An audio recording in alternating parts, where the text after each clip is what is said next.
चलिए चलते हैं हम लोग आज लेखपाल के पेपर को सॉल्व करते हैं। अभी लेखपाल की भर्ती वैकेंसी आई है, इस पर जो होता हम पेपर को जो होता है सॉल्व करेंगे।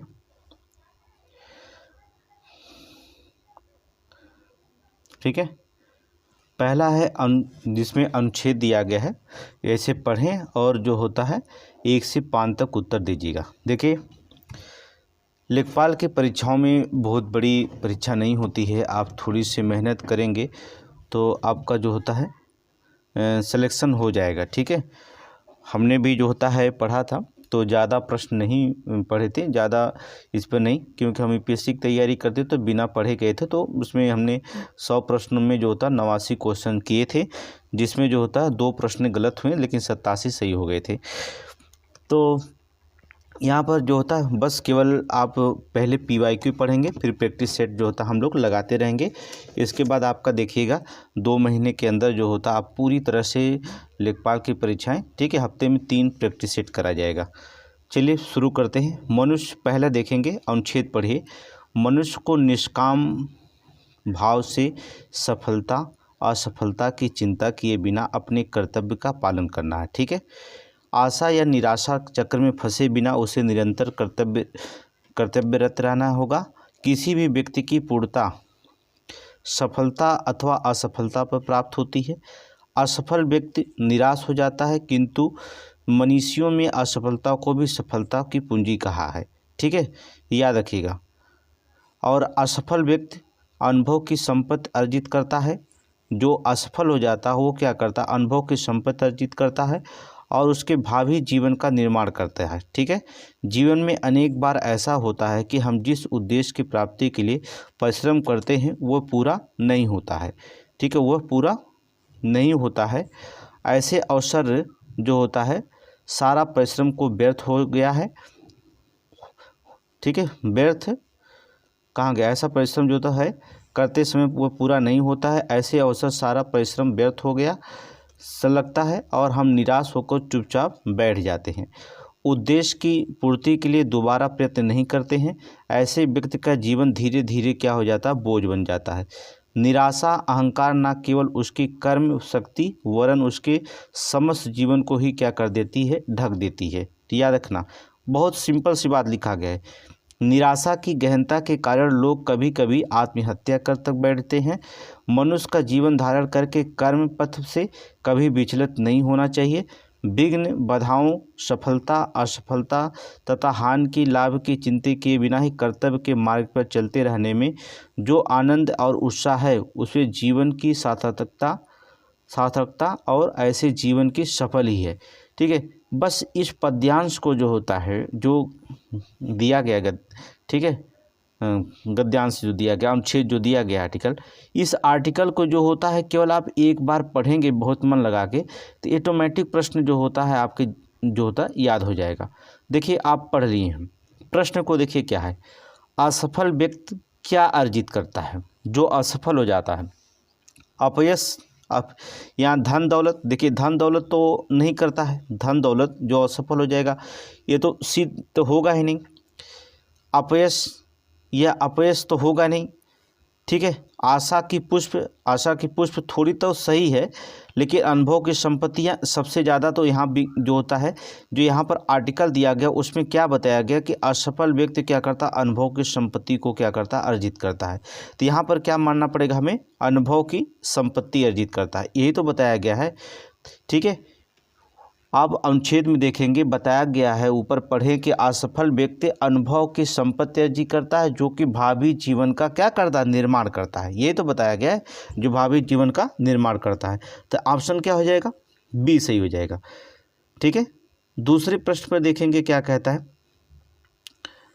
दूसरा प्रश्न कहता है मनुष्य को किस प्रकार के कर्तव्य का पालन करना चाहिए, निष्काम भाव से, सफलता या असफलता की चिंता किए बिना, आशा निराशा के चक्र में फंसे बिना, या उपयुक्त सभी। देखिए, याद रखिएगा, निष्काम यहाँ कह रहा मनुष्य को किस प्रकार के कर्तव्य का पालन करना चाहिए, पहले निष्काम भाव से करना चाहिए, ये तो 100% है।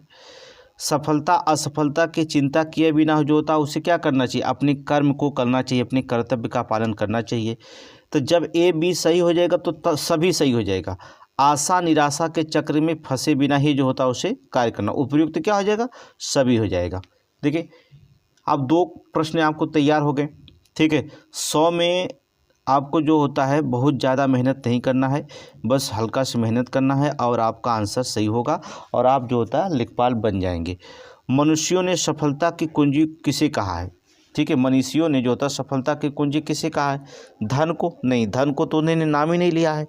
पहली बात, सफलता की कुंजी मनुष्यों ने किसे कहा है, जो असफल हो जाता वही सफलता की कुंजी का अनुभव करता है।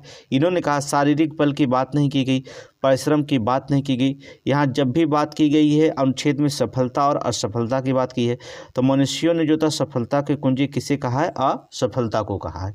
किसको कहा, असफलता को कहा। तो यहाँ पर जो होता असफलता हो जाएगा, ठीक है। देखिए कितना आसान प्रश्न जो होता पूछा गया था। अगले देखेंगे, ये परीक्षा पेपर जो सॉल्व कर रहे हैं हम, वो आपका परीक्षा हुआ था 31/7/2022 की लेखपाल की परीक्षा जो हुई थी, ठीक है। उसके पेपर हम पहले सॉल्व करेंगे। हम प्रीवियस PYQ जो होता है 4 पेपर जो होता है सॉल्व करेंगे। इसके बाद इसी के आधार पर प्रैक्टिस सेट कराएंगे। 20 प्रैक्टिस सेट कराएंगे टोटल, ठीक है। 1 महीने या 1.5 महीने में 20 प्रैक्टिस सेट हमने रखा है, 20 प्रैक्टिस सेट कराएंगे। आप जो होता लेखपाल की इतना ही प्रैक्टिस सेट से परीक्षाएं निकल जाएंगी। और GS वगैरह पढ़ना होगा तो UPSC या PCS के जो चलता है उसमें आप GS देखते रहिएगा, इसके लिए एक स्पेशल पढ़ाएंगे, ठीक है। आगे देखेंगे, कैसे व्यक्तियों का जीवन धीरे धीरे बोझ बन जाता है। कह रहा कैसे व्यक्तियों का जीवन जो होता है धीरे धीरे बोझ बन जाता है, जो असफल होने पर दोबारा प्रयत्न नहीं करते। ये तो 100% यही बताया गया है कि जो असफल हो गए और दोबारा प्रयत्न नहीं करते तो धीरे धीरे उनके आलस्य हो जाता है और उनकी ज़िंदगी क्या करने लगती, बोझ बन जाती है और आत्महत्या की तक पहुँच जाते हैं। तो पहला तो विकल्प एकदम सही बता रहा है। दूसरा, जो परिश्रम से जी चुराते हैं, नित्य व्यायाम नहीं करते हैं, व्यायाम से कोई लेना देना नहीं, धन दौलत नहीं कमाते हैं, इसका नहीं, बल्कि जो प्रयत्न ही नहीं करते हैं। यहाँ पर अनुच्छेद आर्टिकल यहाँ पर सफल असफल और प्रयत्न की बात करता है। तो ऑप्शन नंबर क्या हो जाएगा, ए हो जाएगा। देख रहे पूरे सारांश आपको समझ में आ रहे हैं, ठीक है। अगला, जीवन की सार्थकता किसमें है, जीवन की सार्थकता किसमें है बताएंगे आप। हर समय सोते रहने में ये जीवन की सार्थकता है, नहीं। इसमें सार्थकता कहीं दिखाई दे, सार्थकता कहीं सार्थक दिखाई दे रहा है, नहीं। हरदम सोएंगे हमेशा, ये कोई बात नहीं। दूसरा, बहुत सारा धन कमाने से, इसमें ये भी नहीं है। कर्तव्य मार्ग पर चलने के आनंद में, यही बताया गया। दूसरों को अपना काम निकलवाने में, ये गलत है, ठीक है। ऑप्शन क्या हो जाएगा, सी, कि कर्तव्य मार्ग पर चलने के आनंद में जीवन की सार्थकता दिखाई देती है, ठीक है। प्रश्न आ गया समझ में। अगले देखेंगे, नेक्स्ट क्वेश्चन क्या कहता है। इसमें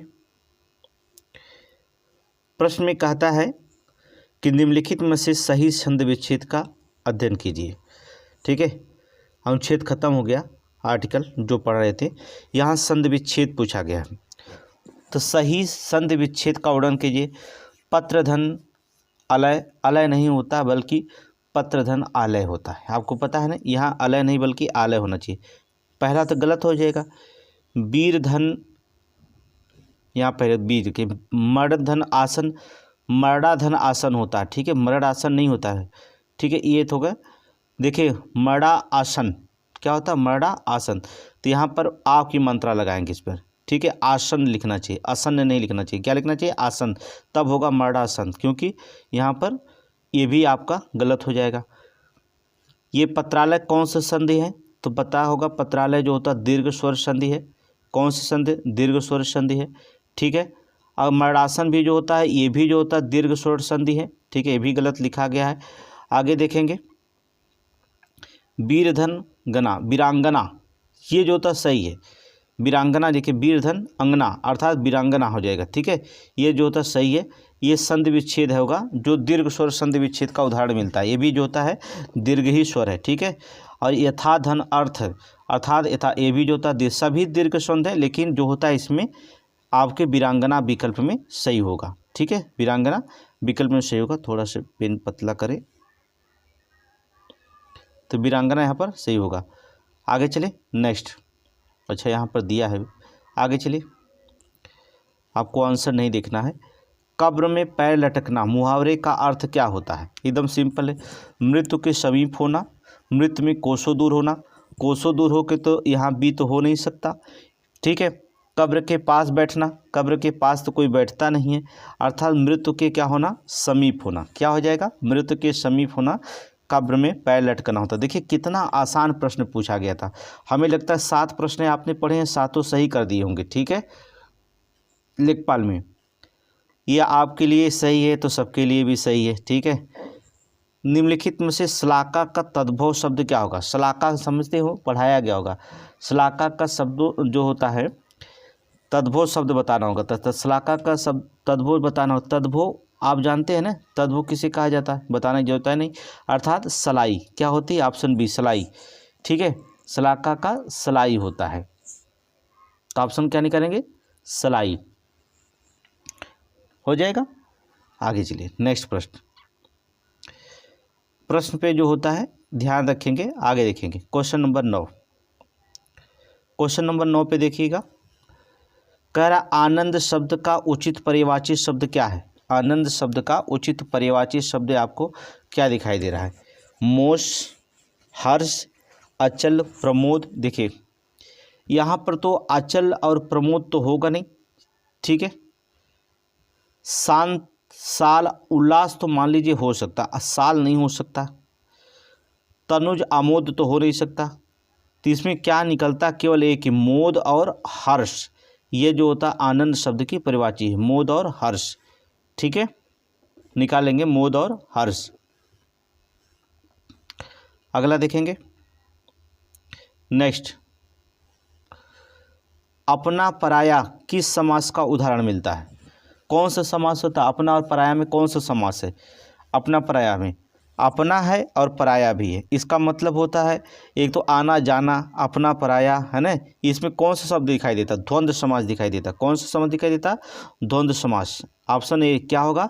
द्वंद्व समास दिखाई देगा। अपना पराया, इसमें क्या है? द्वंद्व प्रश्न। माता पिता, माता और पिता, अपना और पराया, अपना और पराया, ठीक है। द्वंद्व समास में शब्दों के दोनों पद प्रधान पाए जाते हैं तथा दोनों पद के मध्य योजक चिन्ह लगा होता। क्या होता है? योजक। अथवा योजक शब्द हो, और हो, अथवा हो, या हो, ऐसे लुप्त हो जाते हैं। तो यहाँ पर जो होता है क्या हो जाएगा? जो समास दिखाई देगी उसे द्वंद्व समास श्रेणी के अंतर्गत आएंगे, ठीक है। कौन सा? द्वंद्व समास। इतना तो आप प्रश्न हल ही कर ले जाएंगे, छोड़िए आप। अगला देखिए, स्त्रीलिंग नहीं है, बताएंगे आप इनमें से कौन सा शब्द स्त्रीलिंग नहीं है? यामा, योजना, भिक्षा या सबल, बताइएगा। इसमें से कौन सा शब्द है जो स्त्रीलिंग नहीं दिखाई देती है? आपको पता है संबल, संबल एक पुल्लिंग शब्द है, जबकि यामा, योजना, भिक्षा ये आक्रांत स्त्रीलिंग शब्द होते हैं, ठीक है। यामा, भिक्षा, योजना ये क्या है? आकारांत स्त्रीलिंग है। पता है आपको? आकारांत स्त्रीलिंग शब्द है, स्त्रीलिंग शब्द है, आकारांत स्त्रीलिंग शब्द है। तो यहाँ पर जो था संबल क्या हो जाएगा? पुल्लिंग हो जाएगा। संबल क्या होगा? पुल्लिंग। तो आंसर निकालेंगे संबल, ठीक है, संबल। आगे चलें, क्वेश्चन नंबर 12 देखेंगे। किस विकल्प में सही विलोम युग्म दिया है? सांझ हो गई तो दोपहर हो गया, सांझ के साथ दोपहर नहीं बल्कि सांझ होती है तो फिर क्या होता है? भोर होता है विलोम में। कृपण, कृपण देखेंगे, ये भी तो नहीं, गलत है। कृपण भी, कृपण मतलब कंजूस, दाता, ये तो सही हो गया। ऑप्शन बी जो होता कृपण दाता सही हो गया, ठीक है। शुष्क और क्षुद्र, ये देखिए शुष्क के साथ क्षुद्र नहीं बल्कि आर्द्र लगता है। क्या लगता है? आर्द्र लगता। प्रसन्न के साथ प्रफुल्लन, बात तो एक ही है, ये समानार्थी शब्द हो जाएंगे, अर्थात ये विलोम शब्द नहीं है बल्कि परिवाची हो जाएगी। प्रसन्न के साथ अप्रसन्न लगाना चाहिए। तो कौन मिल रहा है आपका? ऑप्शन नंबर बी, कृपण और दाता। यहाँ पर लिखेंगे कृपण और दाता, ठीक है। तो इसमें बहुत आसान शब्द है, ठीक है। यहाँ देखिए दिया गया है, सांझ का भोर है, शुष्क का आर्द्र है, क्षुद्र का विराट है, प्रसन्न का अप्रसन्न है, प्रफुल्ल का म्लान है। आगे देखिए नेक्स्ट प्रश्न। जीवनपति अर्थात जीवनपति का समानार्थी शब्द क्या होता है? इस प्रश्न को लेकर के विवाद था, ठीक है, इस प्रश्न को लेकर के विवाद था कि इसमें विकल्प में था ही नहीं, अर्थात जीवन पति। ठीक है, तो इस प्रश्न को जीवन पति नहीं था, पति होता है भर्ता, वल्लभ, स्वामी, प्राण प्रिया और प्रणेश होता है। ठीक है, महिपति होता है, इसमें जीवन पति लिख दिया था, इसके लिए जो होता है थोड़ी से समानार्थी शब्द नहीं दिया गया था इसमें। ठीक है, जीवन पति वैसे कहा जाए तो इसमें जो होता है जीवन पति यमराज का होता है। ठीक है, किसको? यमराज को, समानार्थी शब्द में। तो यहाँ पर इस प्रश्न को जो होता है थोड़ी से गलत कर दिया गया था, उसमें आंसर सीट आई थी, तो यहाँ पर विकल्प था, लेकिन आयोग जब दिया गया था तो उन्हें आंसर सीट पर जो होता पति को लगा दिया था, तो थोड़ी सी मामला इस पर कन्फ्यूजन हुआ था। लेकिन यहाँ जीवन पति का मतलब होता है यमराज, याद रखिएगा। ठीक है, जीवन पति का समानार्थी शब्द क्या होगा? यमराज होगा, तो याद रखिएगा यमराज। मैं सभी का जो होता है नीचे आपको डिस्कशन कर देता हूँ। चलिए देखिए, समानार्थी शब्द जरूर पढ़ के जाइएगा, 2 प्रश्न आया था, बहुत कठिन आया था। यमराज, यम, धर्मराज, हरि, हरि का भी मतलब यमराज होगा, जीवन पति का भी यमराज होगा, सूर्यपुत्र, जीवन धारा, आर्यपुत्र, ईश आदि का जो होता है यमराज शब्द होता है। आदमी का मानव, मनुष्य, मनुष्य, मानुष, इंसान, मर्त्य, आदमी होगा। पति का मतलब भर्ता, वल्लभ, स्वामी, प्राणप्रिय, प्रणेश, ये प्रतीक होगा। महिपति का राजा, नृपति, भूपत, भूप और भूचाल जो होता भूपाल, ये क्या होगा? महिपति का होगा। ठीक है, आयोग ने इस पर जो था फुल मार्क दिया था। ठीक, प्रश्न में जो था फुल मार्क दिया था, मतलब कि आयोग जब उसने जारी किया आंसर तो सबको जो होता ये आंसर सही मार दिया था। ठीक है, जबकि ऐसा सबको प्लस पॉइंट हो गया था। अगला प्रश्न देखेंगे, क्या कहता है? जिन इंद्रियों से अनुभव ना किया जा सके, अनेक पद के लिए एक शब्द बताइए। मतलब अनेक पद है, उसमें एक शब्द है, कहता है जिन इंद्रियों से अनुभव ना किया जा सके, उसके लिए क्या किया जाता? अतीन्द्रिय, इंद्रिय या इंद्रिय शेष या इंद्रजीत, किसे कहा जाता? जिन अनुभव से, जिन इंद्रियों से अनुभव ना किया जा सके उसे क्या जाता? अतीन्द्रिय। क्या कहा जाता? अतीन्द्रिय कहा जाता। ठीक है, याद रखिएगा, अतीन्द्रिय। वाक्यांश के लिए एक शब्द की बात करता है तो अतीन्द्रिय लिखेंगे आप। ठीक है, अगला क्वेश्चन देखेंगे अब, नेक्स्ट प्रश्न पर कह रहा है कि इनमें से कौन सा शब्द पुल्लिंग है? पुल्लिंग शब्द निकालेंगे। पूर्ति, अभिव्यक्ति, विवाह या छवि, तो इसमें जो होता पुल्लिंग शब्द को निकालना होगा। ठीक है, पूर्ति ये तो अलग है, यहाँ पर विवाह शब्द जो था तत्सम पुल्लिंग शब्द है, ये तो निकलता है, जो विवाह है वो तत्सम पुल्लिंग शब्द निकलता है। ठीक है, तो आपको विवाह ही आंसर मारेंगे। क्या मारेंगे? विवाह। ठीक है, और छवियाँ सब में, अभिव्यक्ति में और अभिव्यक्ति में तथा छवि में, इन दोनों में तो इक्रांत स्त्रीलिंग शब्द निकलेगा, इक्रांत स्त्रीलिंग शब्द निकलते हुए दिखाई दे रहे हैं। ठीक है, तो यहाँ पर तो ये नहीं हो सकता। पूर्ति में भी वही बात है, पूर्ति, अभिव्यक्ति और छवि तीनों में जो होता है इक्रांत स्त्रीलिंग शब्द है। ठीक है, तो आपको मिलेगा क्या? विवाह। पुल्लिंग शब्द क्या है? विवाह, याद रखिएगा, विवाह। आगे चलें, पंखा का बहुवचन क्या है? ये तो एकदम सिंपल सी बात है, पंखा कहते हैं, फिर कहते हैं पंखे होते हैं।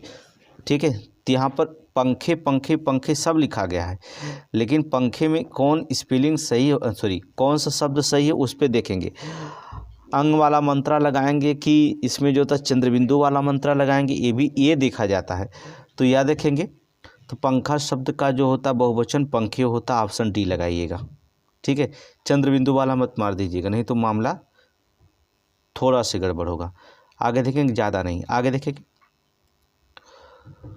कहता है कि दुशासन शब्द का संधि विच्छेद क्या होगा? दुष्धन शासन, संधि विच्छेद करने आता है, दुशासन करें। ठीक है, यहाँ पर दुशासन है, देख रहे हैं, तो जाहिर सी बात है ये संधियाँ जो दिखा रही है, ये कौन सा दुशासन में संधि दिखा रही है? विसर्ग संधि है। और विसर्ग संधि में एक चीज़ की पहचान होती है, जो अ की मात्राएँ दिखाई देती हैं। तो जब भी लगाएंगे तो लिखेंगे दूह, और धन क्या लिखेंगे? शासन। तो क्या हो जाएगा? विसर्ग संधि में तो जो होता है ये मात्राएँ लगती हैं, तो आपको ऑप्शन नंबर क्या हो जाएगा? सी हो जाएगा। ठीक है, ऑप्शन नंबर सी हो जाएगा। हो गया, सी लगाएंगे। आगे देखेंगे, क्वेश्चन नंबर 18, निम्न में से किस शब्द की वर्तनी सही है? भाग्यमान या रामायण या ललायत या वाल्मीकि? ठीक है, तो बताएंगे वर्तनी शुद्ध है, मतलब वर्तनी जो होता सही है। भाग्यमान, क्या भाग्यमान लिखा जाता है? नहीं, साहिर से बात है, भाग्यमान कभी नहीं लिखना होगा, भाग्यमान लिखा जाता है। तो पहला तो ऑप्शन जो होता है गलत है। दूसरा, रामायण, रामायण को रामायण लिखा जाता है, क्या लिखा जाता है? अड़ा होता, ना नहीं लिखा जाता, ये भी गलत है। लालायत देखेंगे, लालायत ये तो आपका सही है, लालायत सही लिखा गया।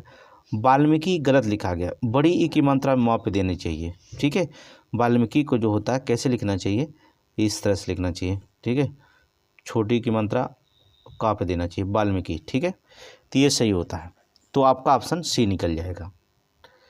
आगे चलें, नेक्स्ट प्रश्न।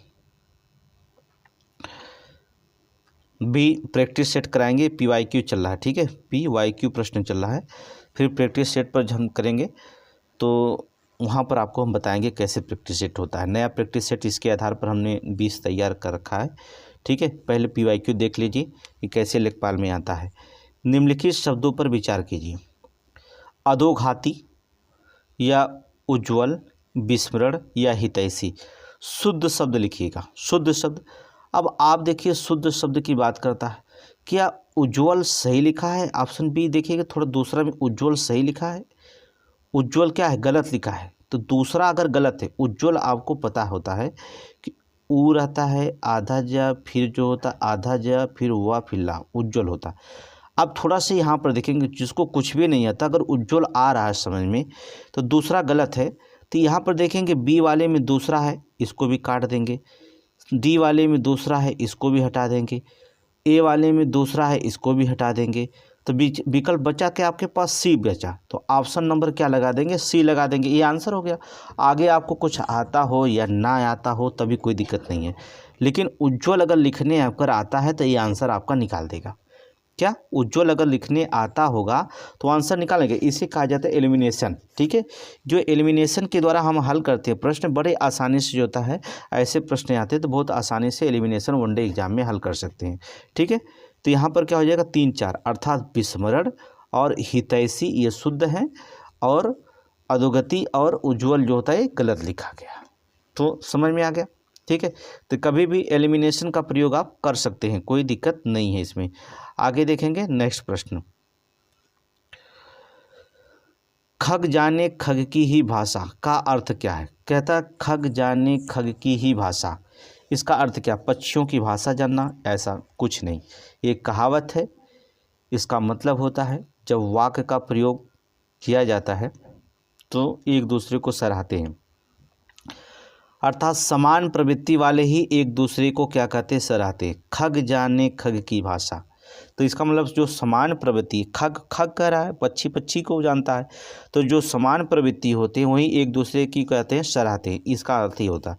ठीक है, पक्षी अपनी भाषा स्वयं समझते, इसका नहीं पक्षियों की तरह बोलना, ऐसा कुछ नहीं। Option B. ये तो आप मुहावरे जो होता है सबका गलत नहीं हो सकता, किसी का भी गलत नहीं होगा, क्योंकि अगर ये सब गलत हो जाएगा तो फिर लेखपाल की परीक्षाएं में बड़ी दिक्कत हो जाएगी। हरिमोहन को रुपये देता है, हरिमोहन को रुपये देता है, हरिमोहन की रुपये देता, रेखांकित में कौन सा कारक है?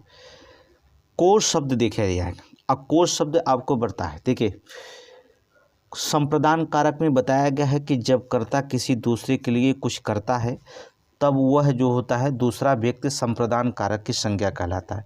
इसका प्रसर्ग जो होता है के लिए होता है। ठीक है, कर्म कारक में बताया गया है, जब आप कर्म बताएंगे और जब कर्ता किसी को कुछ देने की क्रिया करता है तब हम को प्रसर्ग के साथ संप्रदान कारक में प्रयुक्त होता है। किसको? जब कर्ता को कुछ देने की क्रिया करता है तब हम क्या करेंगे? कोश शब्द को प्रसर्ग के साथ वह संप्रदान कारक के लिए क्या करेंगे? प्रयुक्त करेंगे हम। ठीक है, तो यहाँ पर जो कारक विभक्ति दिखाई दे रही है को देखेंगे तो यहाँ किसका हो जाएगा? संप्रदान कारक। ठीक है, जैसे हरि मोहन को रुपए देता है, हरि मोहन को बुलाता है, हरि मोहन के लिए पुस्तक खरीदता। के लिए प्रयोग आ जाएगा तब भी संप्रदान कारक है, के लिए, ठीक है, तब भी संप्रदान कारक है। हरि मोहन के लिए पुस्तक खरीदता है तब भी संप्रदान कारक में आ जाएगा। तो यहाँ पर क्या हो जाएगा, संप्रदान कारक, ठीक है, संप्रदान कारक। आगे देखेंगे,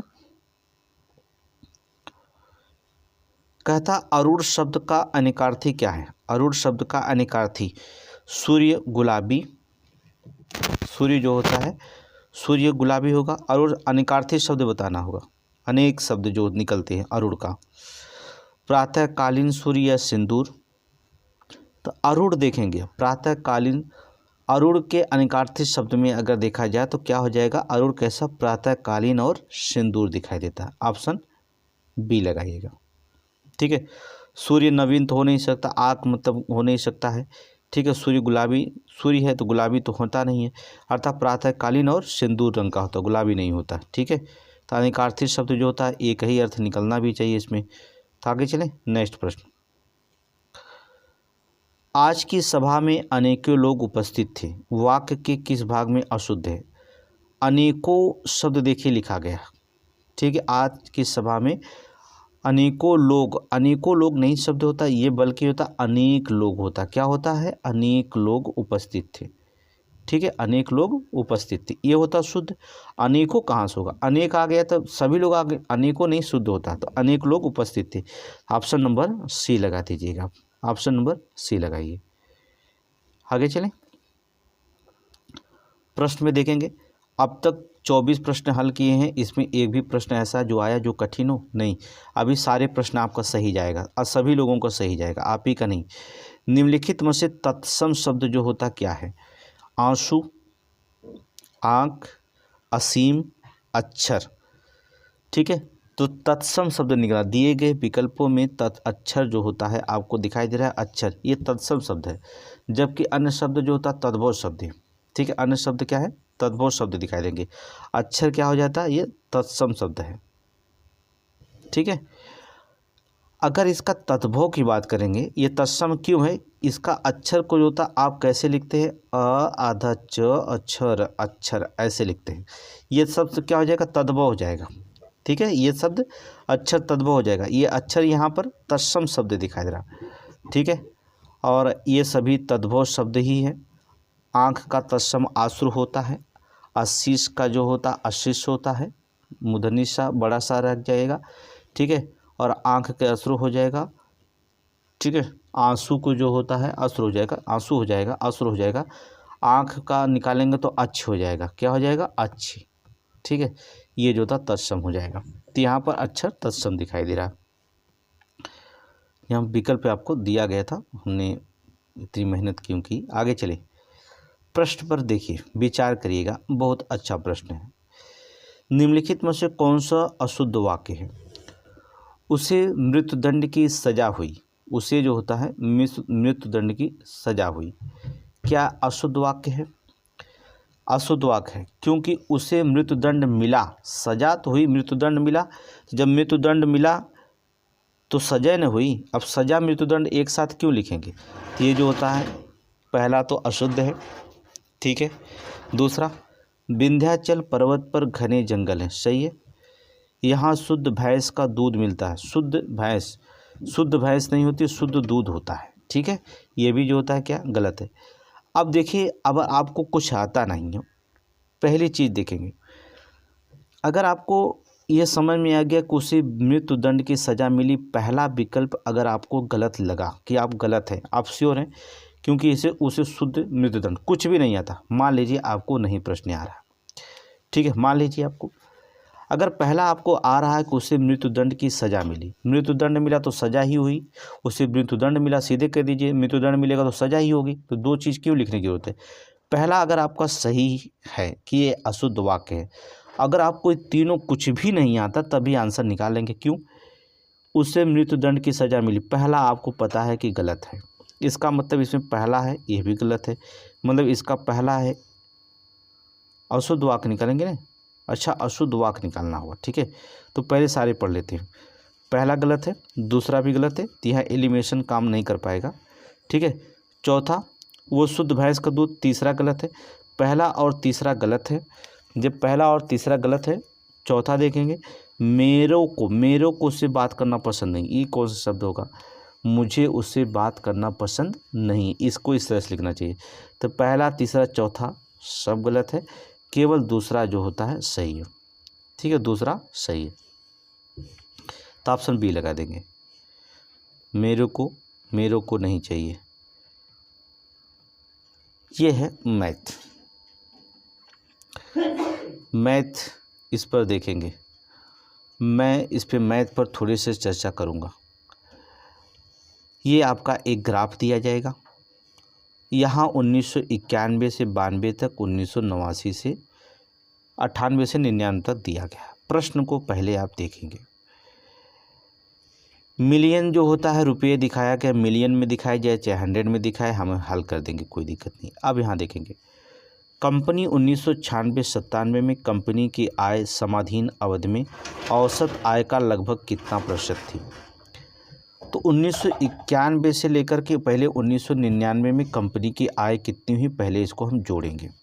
ठीक है, पहले इसमें हम जोड़ेंगे, टोटल जो होता है पहले आय जोड़ेंगे। 1991 से 1989 तक ले टोटल आय पहले जोड़ेंगे। जब आप टोटल आय जोड़ेंगे तो औसत बराबर फार्मूला होता है राशियों का योग बटे राशियों की संख्या। ठीक है, तो उसमें से जो होता है जितनी संख्या जोड़ेंगे उससे भाग दीजिएगा, फिर 1967-68 के जितनी होगा उसका हम आय जोड़ेंगे, औसत आय जोड़ेंगे, निकालेंगे, फिर बटा करके 100 से गुणा कर देंगे, आपका आंसर निकल जाएगा। लेकिन मैं यहाँ सॉल्व का आपको दिखा दे रहा हूँ, जब मैं पढ़ाऊँगा तो उसमें सॉल्व कराऊँगा। 1991 से लेकर के 1999 तक टोटल औसत जोड़ेंगे, औसत जोड़ने के बाद 3480 रुपये आएगा।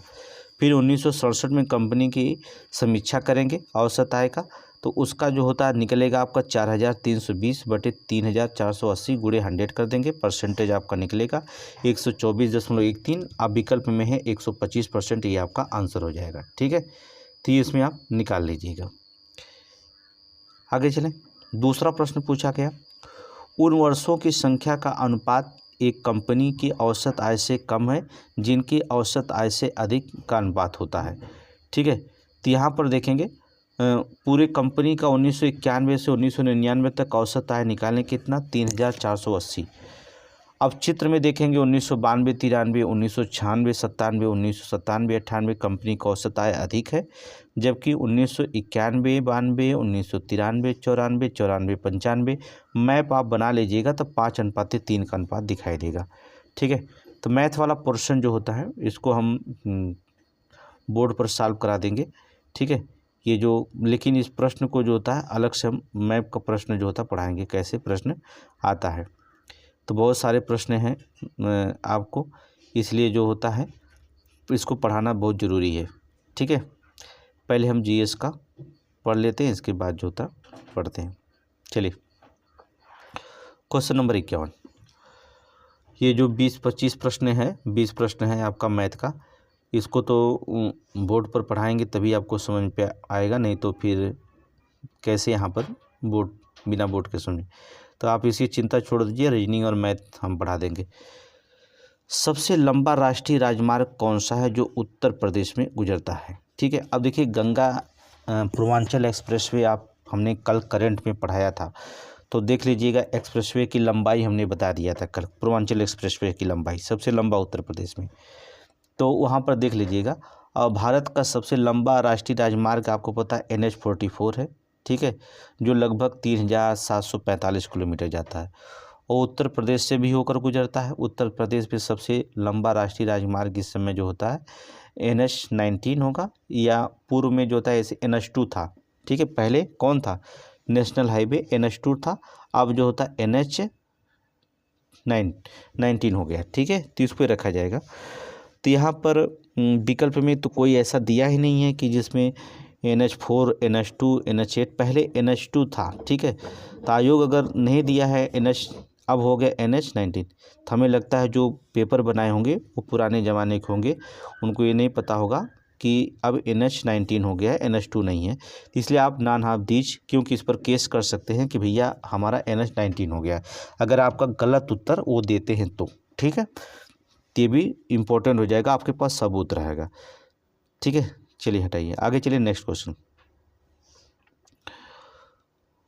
निम्नलिखित में से अनुसूचित जनजाति की जनसंख्या उत्तर प्रदेश में सबसे अधिक पाई जाती है। जाहिर सी बात है, सबसे अधिक जनजातियां जो पाई जाती हैं वो थारू जनजातियां होती हैं। ठीक है, कौन सी? थारू। 2011 की जनगणना हुई थी, उत्तर प्रदेश में कुल 12 जनजातियां पाई जाती हैं। सबसे पुरानी जनजाति थारू और बोक्सा है। कौन कौन है? एक थारू है, एक ये बोक्सा है, सबसे पुरानी जनजातियों में। ठीक है, बजहर नामक त्यौहार मनाते हैं लोग, दीपावली को शोक के पर्व के रूप में मनाते हैं। होली के मौके पर जो होता है, एक खिचड़ी का नृत्य करते हैं, खिचड़ी नृत्य करते हैं होली पे। और इसका बदला विवाह प्रथा है, 3 जो होता टिकटी विवाह भी प्रथा प्रचलित इसमें लगाई जाती है। याद रखना, 2 अक्टूबर 1980 को थारू को विकास परियोजना प्रारंभ किया गया है। यहाँ पर थारू मारिएगा, क्या मारिएगा? थारू। आगे चले, आगे उत्तर प्रदेश में भारतीय संघ में कितने राज्यों के साथ अपनी सीमा साझा करता है? ठीक है, बहुत आसान प्रश्न है उत्तर प्रदेश के। 6, 8, 9, 11। अभी तो हमने बताया था 8 राज्यों को जो होता साथ सीमा साझा करता है उत्तर प्रदेश। हिमाचल प्रदेश, हिमाचल प्रदेश, बिहार, झारखंड, उत्तराखंड, हरियाणा, राजस्थान, मध्य प्रदेश और छत्तीसगढ़, और एक केंद्र शासित प्रदेश है हमारा दिल्ली। ठीक है, एक केंद्र शासित प्रदेश है दिल्ली। उत्तर प्रदेश की सबसे लंबी सीमा अगर पूछेगा, उत्तर प्रदेश की सबसे लंबी सीमा कहाँ है, तो मध्य प्रदेश आप बताना पड़ेगा, और न्यूनतम सीमा हिमाचल प्रदेश की सबसे कम और सबसे लंबी सीमा है। और यहाँ पर उत्तर प्रदेश में एक ज़िला है जिसका नाम होता है सोनभद्र जिला। ठीक है, तो ये एकमात्र जिला है जो सबसे ज़्यादा प्रदेशों को, 4 प्रदेशों को स्पर्श करता है। कभी भी प्रश्न में पूछा जा सकता है। ठीक है, कभी भी प्रश्न में ये पूछा जा सकता है। अगले प्रश्न में ध्यान देंगे, क्वेश्चन नंबर 54। उत्तर प्रदेश की अर्थव्यवस्था आधारित है मत्स्य पालन पे, मत्स्य पालन नहीं, कपड़ा, खनन या कृषि। जाहिर सी बात है, उत्तर प्रदेश की जो होता है एग्रीकल्चर। ठीक है, धीरे धीरे हम औद्योगिक क्षेत्र में कदम बढ़ा रहे हैं। एग्रीकल्चर मारिएगा। आगे चलें, उत्तर प्रदेश में IT शहर स्थापित किया जा रहा है। इलाहाबाद में, कानपुर में, लखनऊ में, वाराणसी में। तो आपको ये पता है उत्तर प्रदेश में जो था ऑलरेडी कानपुर में IT शहर है। ठीक है, सूचना प्रौद्योगिकी शहर की स्थापना जो की जा रही है वो लखनऊ में की जा रही है। 1500 एकड़ में बनाया जा रहा है। ठीक, 1500 करोड़ की लागत में 100 एकड़ में बनाया जा रहा है। कितने? 100 एकड़ में, और लागत इसका 1500 करोड़ रुपये है। ठीक है, लखनऊ में। ये इम्पोर्टेंट प्रश्न है। आगे चलें, इसके बारे में हमने पढ़ा दिया है। ठीक है, निम्नलिखित में से कौन सा जलडमरू मध्य भूमध्य सागर को अटलांटिक महासागर को जोड़ता है? जो था भूमध्य सागर को अटलांटिक महासागर को जोड़ता है, अर्थात हमने हॉर्मुज के जल संधि नहीं, जिब्राल्टर जल डमरू मध्य। कौन सा? जिब्राल्टर जल डमरू मध्य, याद रखिएगा। ये भी हमने आपको पढ़ाया था, आप जाकर देख लीजिएगा, उसमें PCS UPSC करके हमने वहाँ पर जो होता है मैपिंग पढ़ाया था, वहाँ पर हमने इसको बताया था, जिब्राल्टर जल डमरू मध्य। ठीक है, हॉर्मुज जल संधियाँ जो होती हैं ये है फारस की खाड़ी और ओमान की खाड़ी के, ठीक है, अरब सागर से जोड़ता है। बास्फोरस जल डमरू मध्य जो होता है ये जो होता है काला सागर मरमरा सागर को जोड़ता है। डोबर जो होता है जल डमरू मध्य जो आपको दिखाई देगा वो इंग्लिश चैनल को उत्तरी सागर को जोड़ता है। ठीक है, ये अलग अलग है, यहाँ पर स्क्रीनशॉट ले सकते हैं। आगे चलें, निम्नलिखित में से किसे उत्तर प्रदेश के मंदिरों का शहर के रूप में जाना जाता है? वाराणसी, लखनऊ, बाराबंकी, भोपाल। भोपाल तो उत्तर प्रदेश में पड़ता है नहीं, लखनऊ में ज़्यादा मंदिर है नहीं, ये तो 2 हो ही नहीं सकते, ये तो आप जान ही गए। लड़ाई सिर्फ वाराणसी बाराबंकी में। बाराबंकी में कहाँ मंदिर दिखाई देगा? वाराणसी में जो होता है काशी मंदिर दिखाई दे रहा है। ये जो होता है काशी विश्वनाथ मंदिर है, यहाँ पर विश्व अन्नपूर्णा मंदिर है, संखंडा मंदिर है, काल भैरव मंदिर है, मृत्युंजय महादेव मंदिर है, विश्वनाथ मंदिर है, तुलसी मानस मंदिर है, संकट मोचन मंदिर है, दुर्गा मंदिर है, भारत माता का मंदिर है, बहुत सारे मंदिर यहाँ पर दिखाई देंगे। कौन सा? वाराणसी। तो ये जो होता है GK का प्रश्न हो गया, क्या हो गया? जनरल नॉलेज प्रश्न हो गया। समझ गए। तो जनरल नॉलेज प्रश्न भी जो बहुत इंपॉर्टेंट होता है, ठीक है, ये समझ में आ गया। क्वेश्चन नंबर 58 चलेंगे। पेपर में देखिए बहुत आसान प्रश्न पूछा गया, बांध और नदी की बात करेंगे। चलिए मिलान करते हैं, बांध दिया गया है और यहाँ नदियाँ दी गई हैं। गोविंद सागर बल्लभ पंत बांध ही कहाँ बनाया गया, ये तो सभी जानते हैं कि महानदी रिहंद बांध पर बनाया गया। इसको तो कोई नहीं ऐसा कि जो नहीं जानता होगा। आप रिहंद बांध। परीक्षाबाद बेतवा नदी पर बनाया गया, ये आपको पता है। परीक्षाबाद बेतवा नदी मध्य प्रदेश और उत्तर प्रदेश की संयुक्त परियोजना है, समझ रहे हो ना, बेतवा नदी। तो ये जो होता परीक्षाबाद बेतवा नदी पर। गोविंद सागर बांध जो होता कहाँ बनाया गया, तो शहजाद नदी पर। जामनी बांध जो होता कहाँ बनाया गया, जामनी नदी पर। तो विकल्प में आपको दिया गया है, इसमें आप लगाएंगे क्या। सारे प्रश्न बहुत आसान है, ठीक है। तो हमें लगता है कि जो हमने 58 प्रश्न हल किया है, सॉल्व किया है, 58 प्रश्न लगभग सभी प्रश्न आपको आ रहे थे। अगर इसमें से भाई 15 या 20 क्वेश्चन मैथ को छोड़ दिया जाए तो लगभग सभी प्रश्न आपको आ रहे थे, ठीक है। इसका मतलब 40 प्रश्न आपको, पूरे प्रश्न आपको आ रहे हैं, ठीक है। अब देखिए कितना आसान है, आगे देखें। हाँ, कंप्यूटर से थोड़ी से प्रश्न जो होता है 2-4 बच्चों को जो होता है दिक्कत हुई थी, मतलब 2-4 प्रश्नों में सभी बच्चों को। आप कंप्यूटर की वायरस को कैसे पता लगा सकते हैं, ईमेल या संदेश भेज करके। इसके द्वारा वो बताएगा नहीं कि ईमेल किसी के पास भेजा नहीं जा सकता, गलत है। सर्दियों के दौरान लैपटॉप का उपयोग करके, ये क्या, ये ऐसा नहीं, यूजिंग से लैपटॉप, ये तो वैसे प्रश्न को कोई मतलब नहीं है, ठीक है। ईमेल अटैचमेंट खोलकर, सही है, ईमेल अटैचमेंट खोल करके हम पता लगा सकते हैं, ठीक है। ऑप्शन सी जो होता सही है। ऑनलाइन खरीदेंगे वायरस को, तो कोई फैक्ट नहीं अच्छा है, बस ये आपका सी निकलता है। वैसे भी आंसर ये बहुत सिंपल है, आपका आंसर वो बता दिया है। आगे चलें नेक्स्ट प्रश्न पर। इस पर थोड़ा छोटा करेंगे, अब पूरा प्रश्न आ जाएगा। क्वेश्चन नंबर 60, नई प्रौद्योगिकी का उपयोग करके ईंधन की बढ़ी हुई दक्षता से मनुष्य और पर्यावरण को कैसे लाभ होता है। नई प्रौद्योगिकी समझ गए होंगे, जो उपयोग कर ईंधन की बढ़ी हुई जो दक्षता से मनुष्य और पर्यावरण को कैसे लाभ होता है। ईंधन का उत्पादन बढ़ेगा, इससे कोई लॉजिक नहीं निकलता है ईंधन का उत्पादन बढ़ाने का। ईंधन उत्पादन की लागत घट जाएगी। नई प्रौद्योगिकी, ये लागत घटने बढ़ने के, ये तो ऊपर डिमांड पर निर्भर करता है। लागत किस पर निर्भर करेगा, घटना बढ़ना, ठीक है। डिमांड पर, मांग पर, मांग जनित पर निर्भर करता है, ठीक है। प्रोडक्ट पर निर्भर करता है, उत्पादक पर निर्भर करता है, ठीक है। यहाँ तो नई प्रौद्योगिकी से कोई मतलब नहीं होता, ठीक है। रिजर्वर अर्थात संचय ईंधन की मात्रा बढ़ेगी, ये इससे कोई मतलब नहीं है। प्रदूषण और खपत में कमी आएगी, ये सही है। ऑप्शन नंबर डी लगा देंगे, ठीक है। कुछ प्रश्न ऐसे भी होते हैं जो आपको अपने दिमाग से लगाएंगे, कभी नहीं पढ़े रहेंगे तब भी आंसर निकाल देंगे। कुछ भी, कोई किताब ना पढ़े तब भी आप आंसर निकाल सकते हैं, ठीक है। बहुत आसान होता है, एक बार कोशिश करिए, देखिए आपको लगे रहिए। सारे प्रश्नों को जब हम सॉल्व करा देंगे तो आप पूरे समझ में आ जाएगा। कौन नेपाल में हिमालय पर्वतमाला में एवरेस्ट बेस कैंप को जो था फतह करने वाला सबसे कम उम्र का भारतीय पर्वतारोही जो होता बन गया था। उस समय जो था आपको नाम बहुत प्रचलित में थे, 10 वर्ष की उम्र में जो होता चढ़ गए थे। EBC एवरेस्ट बेस कैंप पर चढ़ने वाले नाम था रिधम ममनिया। कौन था, करंट का प्रश्न में रिधम ममनिया, याद रखिएगा, करंट का प्रश्न है, कोई दिक्कत नहीं है। आगे चलें, इस पर ज़्यादा जोर नहीं देना है। किस रियायत के खिलाफ अभियान को ऑपरेशन पोलो कूट नाम दिया गया था। तो ऑपरेशन पोलो जो होता है उस समय जूनागढ़ को तो हमने ऐसे मिला दिया था, बहुत ज़्यादा दिक्कत कर रहे थे हैदराबाद के निज़ाम, ठीक है। 13 सितंबर 1948 को नोट करेंगे, 13 सितंबर 1948 को जो होता है हैदराबाद के निज़ाम, उसके सत्ता को अबदस्त कर दिया गया था ऑपरेशन पोलो के द्वारा।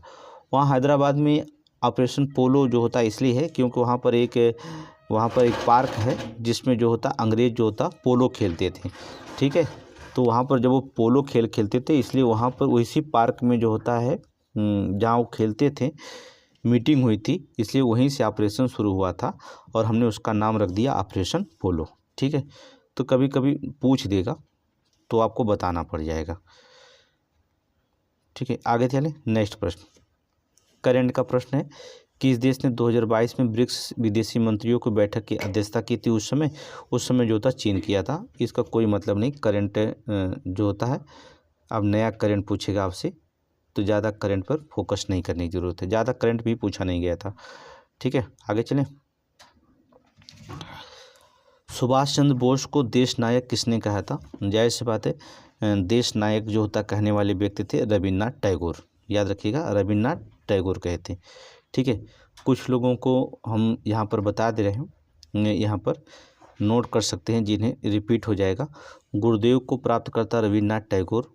ठीक है, गुरुदेव को महात्मा गांधी कहे थे, महात्मा को महात्मा गांधी रविन्द्रनाथ टैगोर कहे थे। नेताजी सुभाष चंद्र बोस को एडोल्फ हिटलर, ये बहुत इंपॉर्टेंट है, इस बार प्रश्न आएगा। ठीक है, कि सुभाष चंद्र बोस को नेताजी किसने कहा था? एडोल्फ हिटलर ने कहा था, ये बहुत इंपॉर्टेंट है।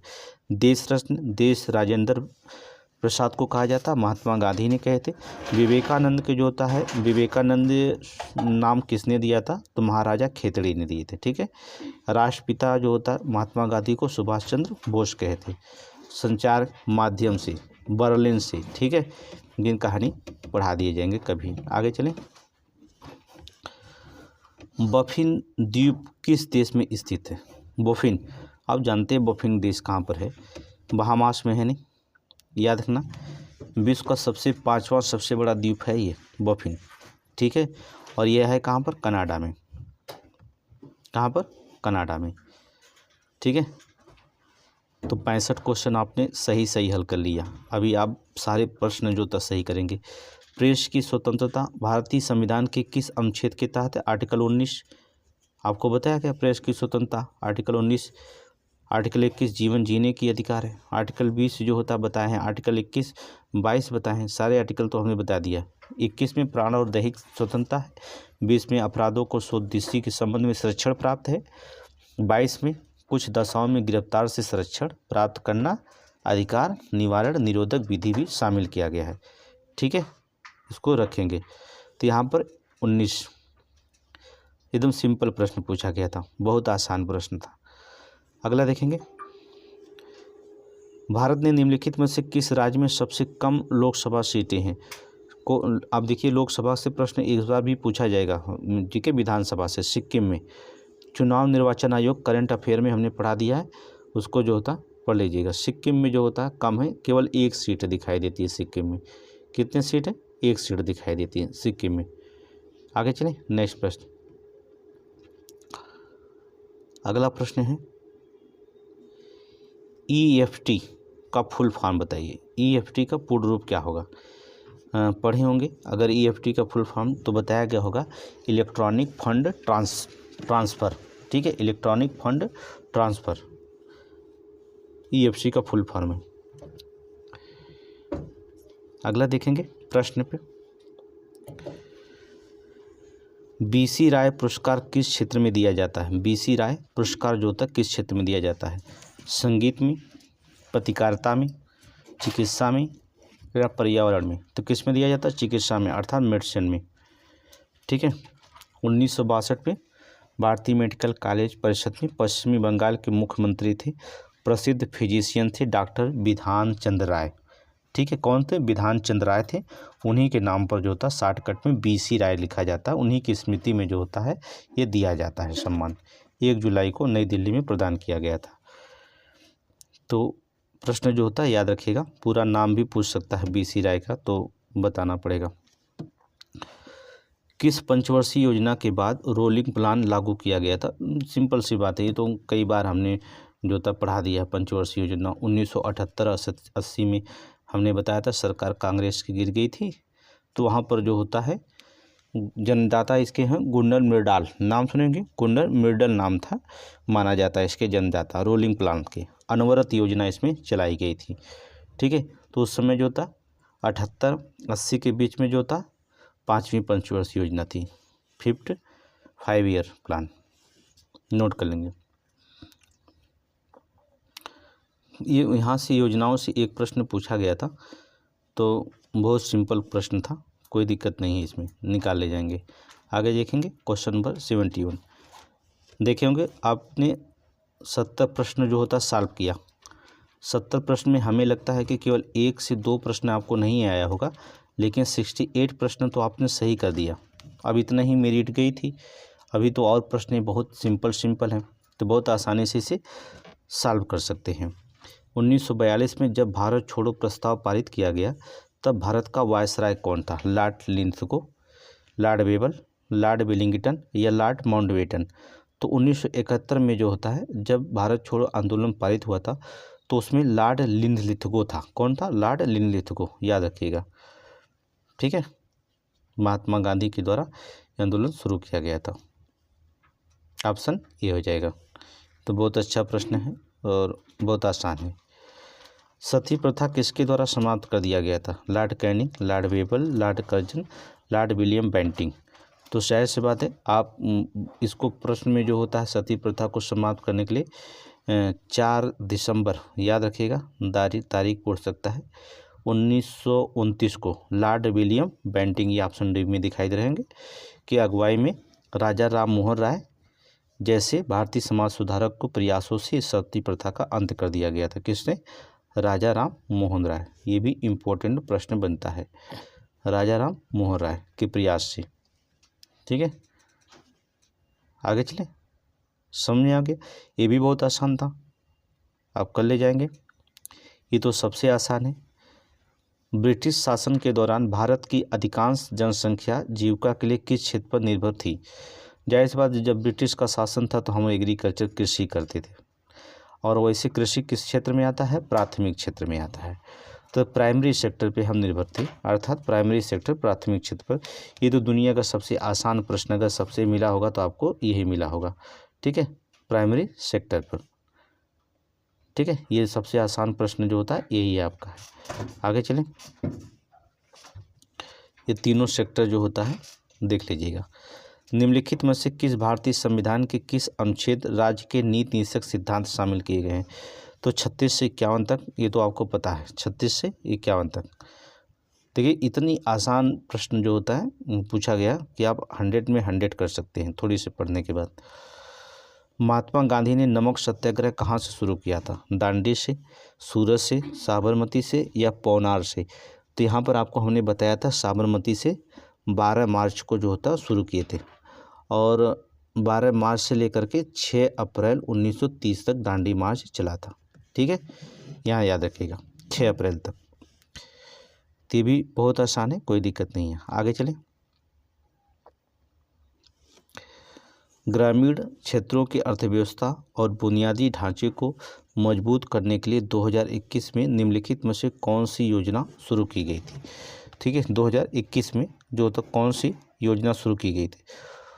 यूपी मातृभूमि योजना, यूपी सहभागिता योजना, यूपी संत रविदास शिक्षा सहायता योजना, या इनमें से कोई नहीं? 2021 में करंट अफेयर्स ये प्रश्न है आपका, तो उस समय यूपी मातृभूमि योजना शुरू की गई थी, ठीक है, यूपी मातृभूमि योजना शुरू की गई थी। आगे चले, 70 प्रश्न है, बस 10 प्रश्न और हैं, इस पर भी सॉल्व कर लीजिए। फिर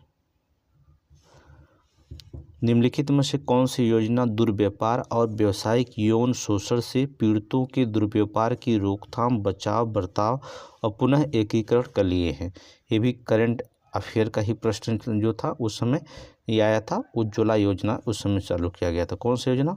उज्ज्वला योजना, नोट करेंगे, उज्ज्वला योजना। इसके घटक हैं बचाव, निवारण, पुनर्वास, एकीकरण और देश प्रत्यावर्तन, इसके घटक हैं, ठीक है।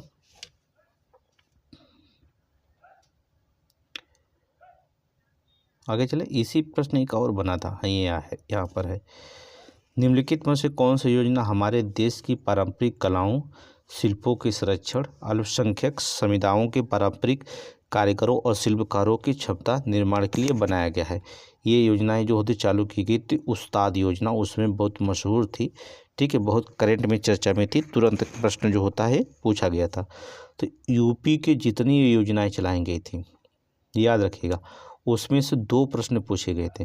तो 2025 में जितने योजनाएं चालू की गई हैं वहाँ से 2 प्रश्न जो होता है यूपी की योजनाएं से पूछा जाएगा। तो ये भी इम्पोर्टेंट है, इसको दिमाग में रखिएगा, ठीक है, आगे चलें। क्वेश्चन नंबर 79, निम्नलिखित में से कौन सी योजना गैर कृषि गतिविधियों में महिलाओं के उद्यमशीलता कौशल विकास के माध्यम से महिलाओं के आर्थिक सशक्तिकरण का प्रावधान करती हैं? ट्रेड योजनाएं, ये भी करंट से अफेयर से प्रश्न पूछा गया था, ये भी जो था, ठीक है, ट्रेड योजना ही थी, ठीक है, पहला ही था ट्रेड से स्कीम जो लागू किया गया था, पहला ही योजना सही है, ठीक है, पहला ही सही है। आगे चलेंगे, ये तो बहुत पुराना प्रश्न है। कन्या विद्याधन योजना के तहत आर्थिक रूप से कमजोर परिवारों को लड़कियों को हाई स्कूल के पास उच्च शिक्षा प्राप्त करने के लिए एक मुश्त राशि प्रदान की जाएगी। कितना? 30,000 रुपये, ठीक है, 30,000 रुपये था उस समय। अब इसका नाम चेंज कर दिया गया, बताइएगा कमेंट में, ठीक है। क्वेश्चन नंबर 81 देखेंगे,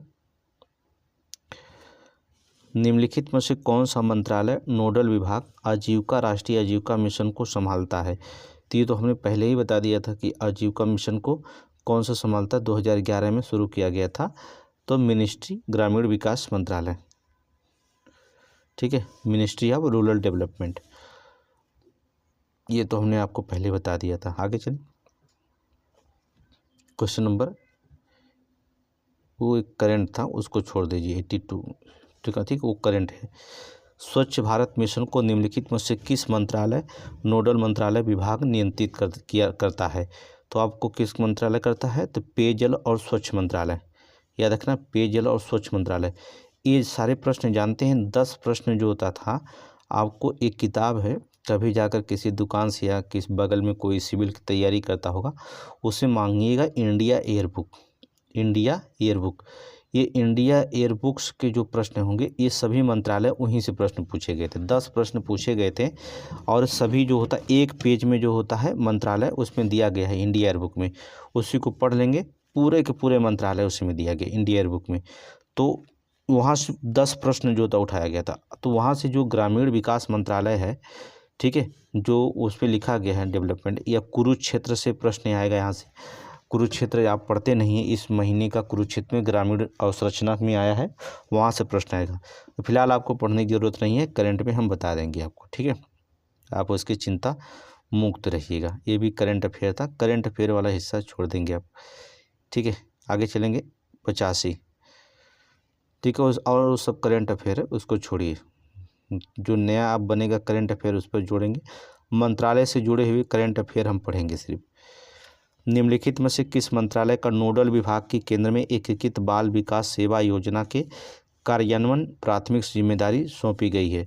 तो ये जो थे यहाँ सीधे बता दिया बाल विकास सेवा योजना, तो बाल विकास योजना महिला बाल विकास मंत्रालय ही देखेगा, तो ऑप्शन नंबर क्या हो जाएगा? डी हो जाएगा, ठीक है, ये तो खुद ही बता दिया है प्रश्न में, ठीक है, प्रश्न में खुद बता दिया है, तो आपको आंसर ढूंढने की जरूरत नहीं है।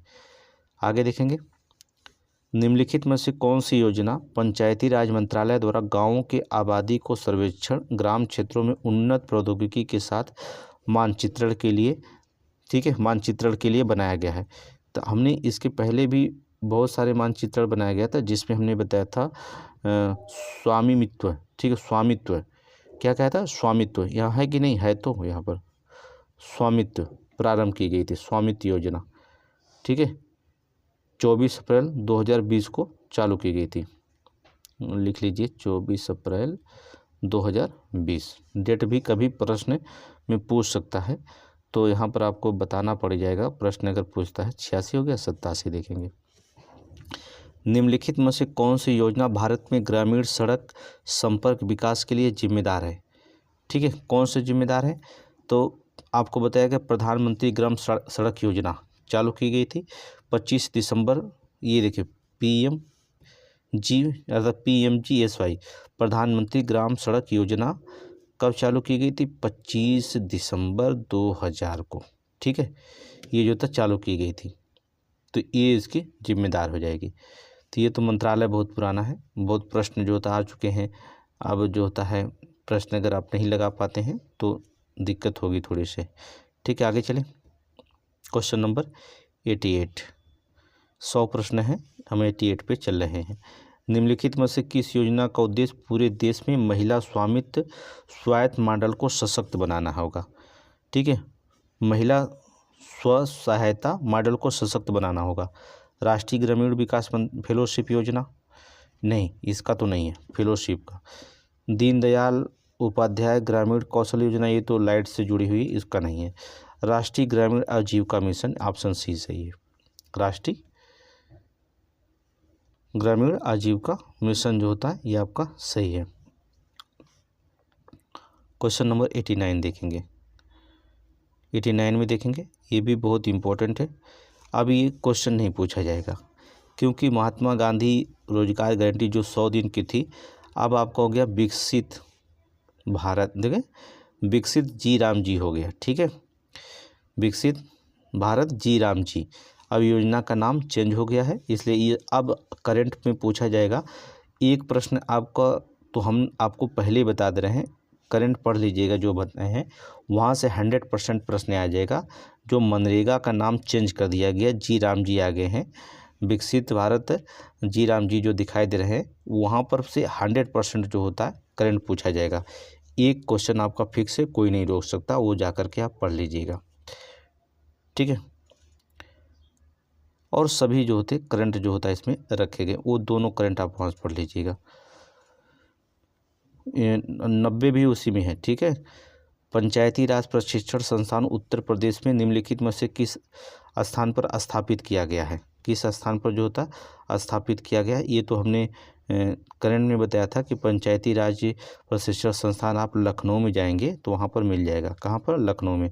18 मार्च को 2016 को ये विभाग बनाया गया था, ठीक है, याद रखना, लखनऊ में 18 मार्च 2016। अगला प्रश्न है, निम्नलिखित में से किस योजना का उद्देश्य भारत में ग्रामीण गरीब लोगों को आवास प्रदान करना होगा? बहुत सारी योजनाएं चलती हैं। समग्र शिक्षा अभियान में तो आवास तो मिलेगा नहीं। दीनदयाल उपाध्याय कौशल विकास योजना में इसका तो कोई मतलब है नहीं। ग्रामीण आजीविका मिशन में ये तो है नहीं, ये तो अभी ऊपर बता दिया था। तो प्रधानमंत्री आवास योजना, ऑप्शन डी। ऐसे प्रश्न आ जाएंगे तो देख करके आप आंसर बता देंगे, वो प्रधानमंत्री आवास योजना के तहत आवास मिलेगा, इसमें कौन सी बड़ी बात है? भारत सरकार निम्नलिखित में से कौन सी योजना ग्रामीण क्षेत्रों में शहरी क्षेत्रों में युवाओं को प्रवास को रोकने का प्रस्ताव करती है? कौशल विकास योजना। लेकिन जो होता है यहाँ पर जो योजना मानना होगा विकास प्रवास को रोकने का, उसमें पूरा योजना चलाया गया था डॉक्टर APJ अब्दुल कलाम के द्वारा, APJ अब्दुल कलाम के द्वारा, ठीक है, APJ अब्दुल कलाम का नाम इसमें जुड़ा हुआ है। पूरा 2 योजना भी शुरू किया गया, 2012 में प्रारंभ किया गया था, पूरा 1 पूरा 2, ठीक है। तो ये अगर यहाँ से पूछा जाता किसके द्वारा चलाया गया था? APJ अब्दुल कलाम के द्वारा, ठीक है। तो प्रश्न अगर पूछता है तो आप लगा देंगे। आगे देखेंगे, ये विकल्प है आपका है, यूपी ग्रामीण सड़क विकास एजेंसी की स्थापना कब की गई थी? 2003 में, 2003 में, ऑप्शन नहीं लगा करके चले जाइए, ठीक है। अब जो तक करंट है, ये सिर्फ करंट है। स्वच्छ भारत मिशन चरण ग्रामीण चरण 2 किस वर्ष शुरू किया गया था? 2020 में। अब हम करंट अफेयर बताएंगे, इसमें आप घबराने की बात नहीं है। अब ये सब नहीं पूछा जाएगा। निम्नलिखित में से कौन सा उत्तर प्रदेश की ई स्वास्थ्य पहल है? ई स्वास्थ्य जो होता है पहल है, तो उस समय जो चला था उत्तर प्रदेश में, Uttar Pradesh HMIC health management information system, ठीक है, उत्तर प्रदेश के HMIC स्वास्थ्य प्रबंधन सूचना तंत्र, ये समय पहल था, स्वास्थ्य पहल ये था, ऑप्शन ए। आगे चलें,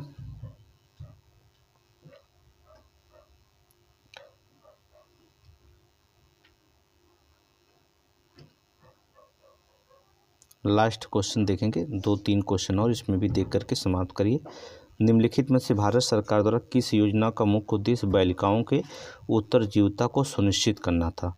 ठीक है, कौन सी योजना जो होता है उत्तरजीविता को सुनिश्चित करना था? तो ये बेटी बचाओ बेटी पढ़ाओ योजना चालू की गई थी उस समय, इसी को जो था सुनिश्चित करना था, ठीक है। 98 क्वेश्चन कोई वो इम्पोर्टेंट नहीं है, ठीक है। तो 99 प्रश्न में जो था वही है आपको। अभी नया पूछेगा, जो भूमि सुधार निगम बनाया गया इसके लिए हम करंट पर चर्चा करेंगे। इस पर भी नया विधेयक पारित हो चुका है, इस पर कोई आप मत पढ़िएगा, ठीक है। और ये जो होता है भूमि सुधार निगम तहत स्थापित जो होता है ये FFC का पूर्ण रूप क्या है, ये पढ़ लीजिएगा क्योंकि इसका इम्पोर्टेंट है। नहीं तो और हम नया आपको बताएंगे, इस पर जो नया भूमि सुधार अधिनियम पारित हुआ है उस पर हम चर्चा करेंगे। तो FFS का फुल फॉर्म पढ़ लीजिएगा, farmer field school, option B. तो ये 100 प्रश्न था। हमें नहीं लगता होगा कि 5 प्रश्नों को अगर छोड़ दिया जाए तो कोई ऐसा प्रश्न भी जो आया होगा आपके दिमाग में जो कठिन रहा होगा। इसलिए जो था इसकी मेरिट जो होता है 80 नंबर या 82 नंबर पे मेरिट जाती गई थी नेक्स्ट बार। तो कितना भी कठिन पेपर बनाएगा अगर आप पढ़ रहे हैं तो आंसर हो जाएगा।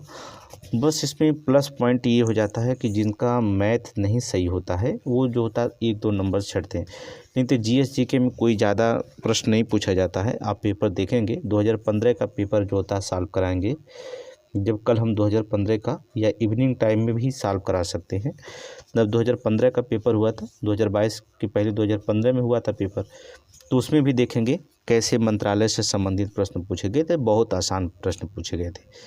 तो आप जो होता है इसको देख लीजिए, पहले PYQ को पूरे अच्छे से ज्ञात करिए कि कहाँ से प्रश्न आएगा, फिर 2015 का, फिर नए प्रश्न पर आएंगे। एक पेपर और सब 3 या 4 प्रश्न जो था PYQ पढ़ाएंगे, इसके बाद नए क्वेश्चन पर हम शामिल हो जाएंगे। ठीक है, थैंक यू।